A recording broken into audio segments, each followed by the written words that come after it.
What happens when a covert strike misses its mark?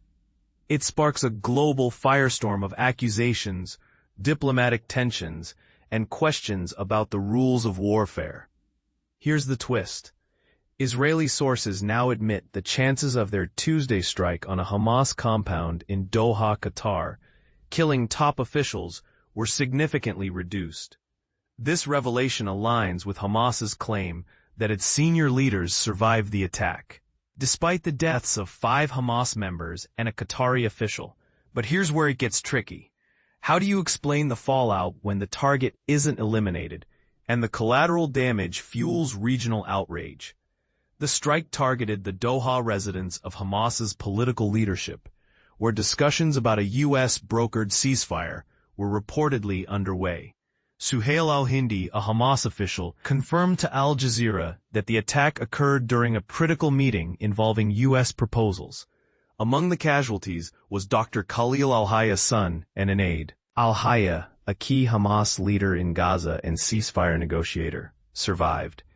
Yet the incident has deepened tensions, with Qatar vowing a collective response and accusing Israel of state terror. Qatari Prime Minister Mohammed bin Abdulrahman Al-Thani warned of regional retaliation, hinting at upcoming decisions at an Arab Islamic summit in Doha. Israel's Prime Minister Benjamin Netanyahu, meanwhile, doubled down. In a video address, he gave Qatar an ultimatum.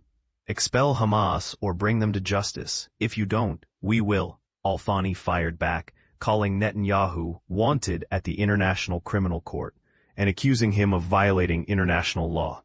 And this is the part most people miss. Netanyahu's defiance isn't just political theater.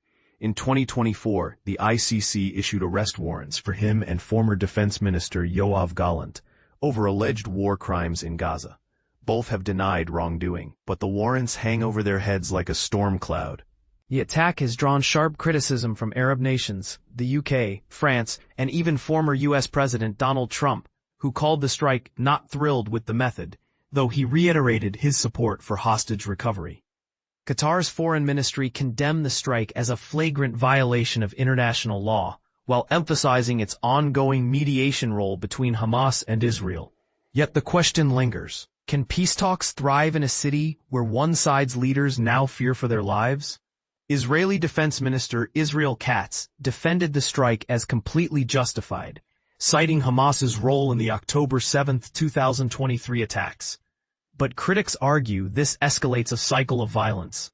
And here's the kicker.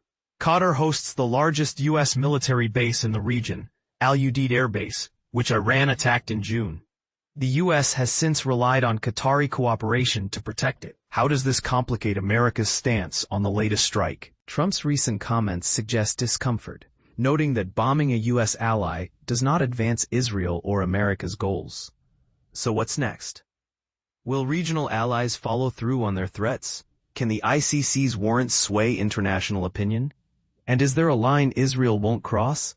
Or will it redraw the rules of engagement entirely? Share your thoughts. Do you believe targeted strikes in neutral territories are justified? Or do they risk destabilizing global diplomacy? Drop a comment and let's discuss.